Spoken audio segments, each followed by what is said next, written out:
जय श्री राम। तो दोस्तों, कैसे हो आप सब लोग। तो आज की कहानी शुरू करते हैं। आज की कहानी जिसका नाम है चोरी। तेज़ी की बारिश हो रही थी, एकदम धुआंधार बारिश। रात का दूसरा पहर। वो शहर के बाहर का एक सुनसान इलाका था।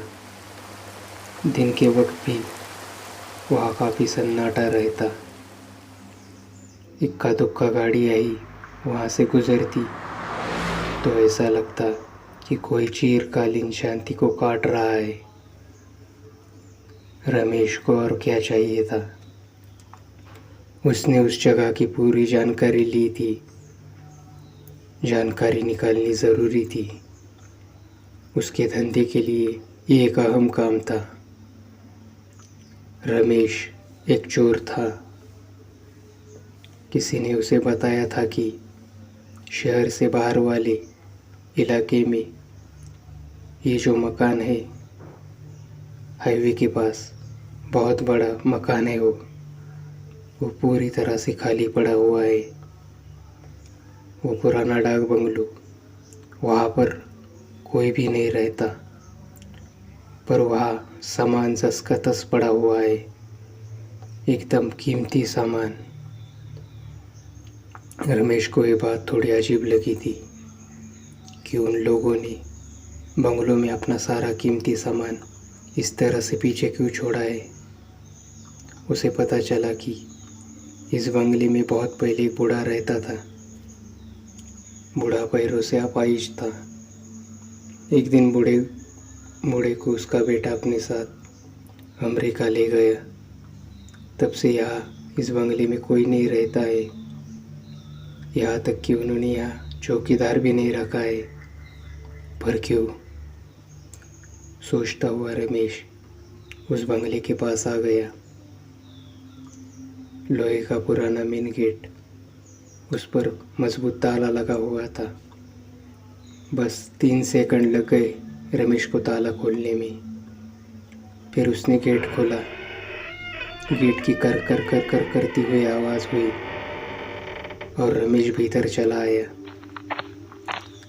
उसने खिड़की खोलने के लिए हाथ लगाया, तभी एक ठंडी हवा का झोंका साय साय करता हुआ उसके कानों को छूता सा गुजर गया। बस हवा का झोंका ही तो था वो, लेकिन उसके स्पर्श से रमेश के बदन में सिहरन भर गई।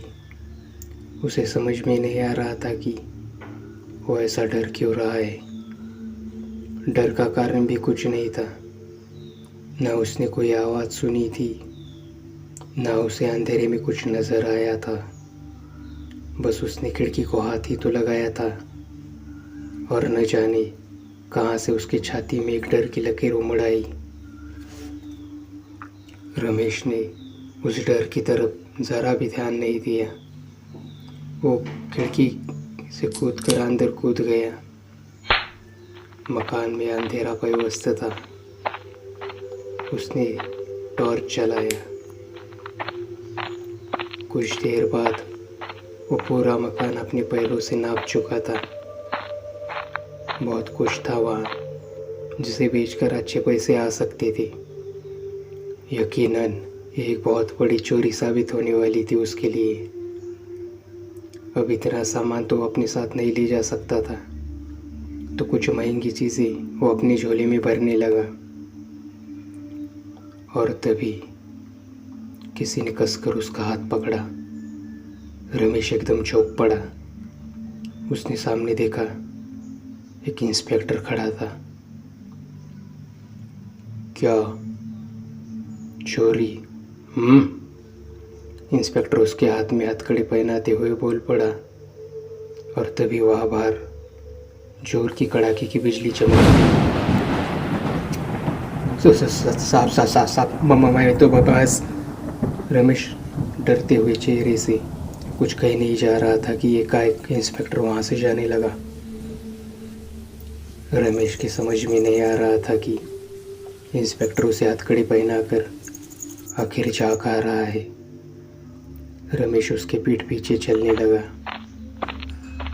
चलते हुए इंस्पेक्टर ने मुड़कर देखा। वो रुक गया। फिर उसने अपने सिर पर हाथ रखते हुए कुछ इशारा किया और इंस्पेक्टर बाजू वाले कमरे में चला गया। रमेश उस कमरे में आया तो एक बुजुर्ग आदमी चिंता में बैठा हुआ था। पूरे कमरे में नीम प्रकाश फैला सा था। उस बुजुर्ग की गर्दन पूरी नीचे झुकी हुई थी। वो अपने पैरों के अंगूठे को एकटक देखे जा रहा था। उसे देखते ही रमेश के हाथ से चोरी का झोला गिर गया, लेकिन झोला गिरने के बाद थोड़ी सी भी आवाज़ नहीं हुई, जबकि आवाज़ होनी चाहिए थी। झोले में स्टील का सामान भी तो था। अभी कुछ देर पहले ही रमेश इस कमरे में आया था, तब तो यहाँ कोई नहीं था। और अब लेकिन वो इंस्पेक्टर कहाँ गया जिसके पीछे वो यहाँ आया था? सोचते हुए रमेश की नज़र अपनी कलाई पर पड़ी और तभी एक बार बिजली चमक उठी। रमेश चौंका। ये क्या? उसके हाथों में हथकड़ी नहीं थी जो अभी उस इंस्पेक्टर ने उसे पहनाई थी। वो हथकड़ी कहाँ गई? वो खुद में जैसे दहल उठा था।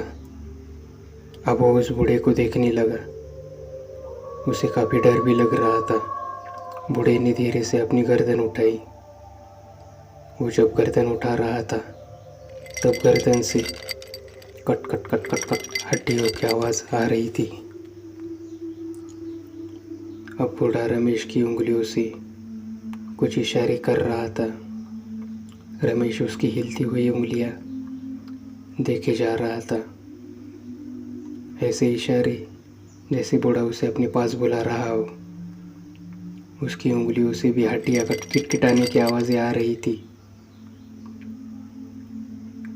हे, दादा को परेशान मत करो, उन्हें बहुत भूख लगी है।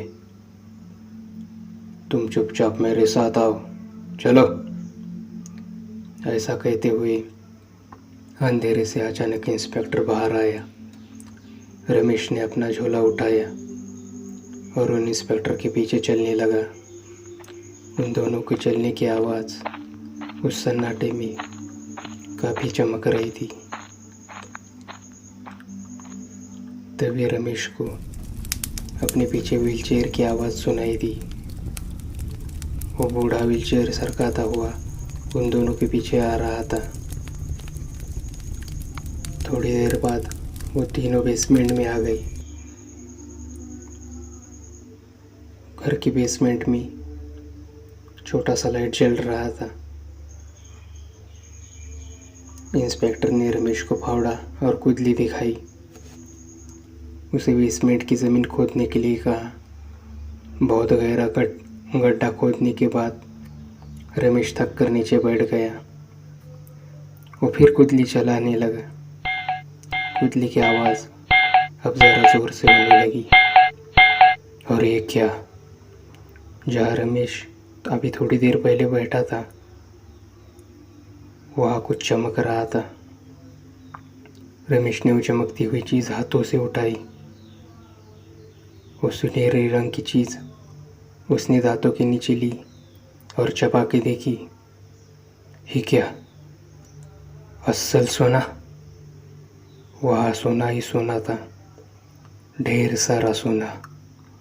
वो देखते ही रमेश की आंखें चौंध उठी। ऊपर खड़े इंस्पेक्टर और बूढ़ा उसे घूर कर देख रहे थे। उन दोनों की नज़र एकटक उस पर थमी हुई थी। जितना चाहे अपने झोले में भर लो और यहाँ से निकल जाओ, लेकिन सुबह पुलिस को लेकर यहाँ आना, तुम्हें हम और भी कुछ देंगे। कहता हुआ इंस्पेक्टर बूढ़े को वहाँ से लेकर चला गया। सुबह रमेश फिर एक बार उस बंगलों में आया। अब उसके साथ पुलिस भी थी। उन्हें लेकर वो बेसमेंट में चला आया।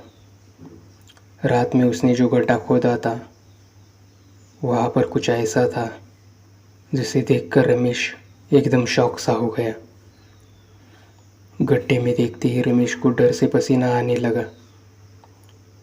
उस गड्ढे में मिट्टी के ऊपर दो कंकाल पड़े हुए थे, दो मानवीय कंकाल। पुलिस को वहाँ एक चिट्ठी भी मिली जो शायद मरते वक्त अपने आखिरी पलों में उस इंस्पेक्टर ने लिखी थी जो कल रात रमेश को मिला था। मैं इस बंगले में दादाजी के साथ पेइंग गेस्ट के तौर पर रुका था। वो पुलिस वाला चिट्ठी पढ़ने लगा। वो चिट्ठी पढ़ते हुए रुक गया। उसने फिर पढ़ने के लिए अपनी नज़रें उस चिट्ठी में गड़ा ली और वो फिर एक बार पढ़ने लगा। मैं इस बंगले में दादाजी के साथ पेइंग गेस्ट के तौर पर रुका था। वो यहाँ अकेले रहते थे, उनकी देखभाल के लिए कोई न था। एक दिन उनका बेटा अमेरिका से आया। दादाजी के साथ उसने किसी बात पर बहुत झगड़ा किया। मैं ऊपर था, मुझे जोर की आवाज़ें आ रही थी। वो दोनों बाप बेटे तेज़ी से लड़ रहे थे और फिर एक आवाज़ आई, गोली चलने की आवाज़। मैं भागते हुए नीचे आया। उनके बेटे के हाथ में गन थी। फिर बेटे ने मेरे सिर में भी 3 गोलियां मारी, लगातार 3 गोलियां। उसके बाद एसिलन भरा बेसमेंट और सब खत्म। पुलिस चिट्ठी पढ़ रही थी और अब रमेश की समझ में आ गया था कि कल वो पुलिस वाला अपने सिर की तरफ हाथ क्यों कर रहा था। उसके सिर में 3 गोलियां जो लगी थी, लेकिन रमेश का ध्यान अब उन बातों पर नहीं था। वो तो कहे मुताबिक पुलिस को यहाँ लाया था ना। उसे इंस्पेक्टर की बातें उसने पूरी की थी। फिर इंस्पेक्टर अपनी ज़बान से कैसे पलट गया। वो तो उसे और भी कुछ देने वाला था। रमेश को लगा कि अब उसे ज़्यादा लालच नहीं करना चाहिए। उन प्रेत आत्माओं ने उसे सोना तो दिया ही था ना। हाँ, सोने से भरा झोला उसने अपने अड्डे पर छुपा दिया था और बाद में वो पुलिस को यहाँ लेकर आया था। अरे सर, इन कंकालों के पैर गायब है। गड्ढे में उतरा पुलिस वाला जोर से बोल पड़ा। अरे जितने हैं उतने निकाल ले, जल्दी कर चल। वो दूसरा पुलिस वाला ऊपर से उसे बोल पड़ा। रमेश उन पुलिस वालों की बातें सुनता हुआ ज़्यादा देर तक वहाँ नहीं रुका। उसे तो अड्डे पर जाकर सोना जल्दी ठिकाने लगाना था। ये उसकी अब तक की सबसे बड़ी चोरी थी। वो जल्दी से अड्डे पर आया। उसने झोला निकाला और तभी एक ठंडी हवा का झोंका साय साय करता हुआ उसके शरीर को स्पर्श करता सा गुजर गया, बिल्कुल कल रात की तरह जब वो खिड़की खोल रहा था। उसने झोले का मुंह खोला और उल्टा झोला ज़मीन पर खाली कर दिया। ये क्या? ज़मीन पर टक टक की आवाज़ आ रही थी। रमेश को अब समझ में आया कि उन कंकालों के पैर कहाँ थे। उस झोले के अंदर से ज़मीन पर सोना नहीं बल्कि हड्डियाँ गिर रही थी और उन्हीं में से एक टक टक टक टक टक की आवाज़ें आ रही थी। रमेश ठगा सा बस देख रहा था।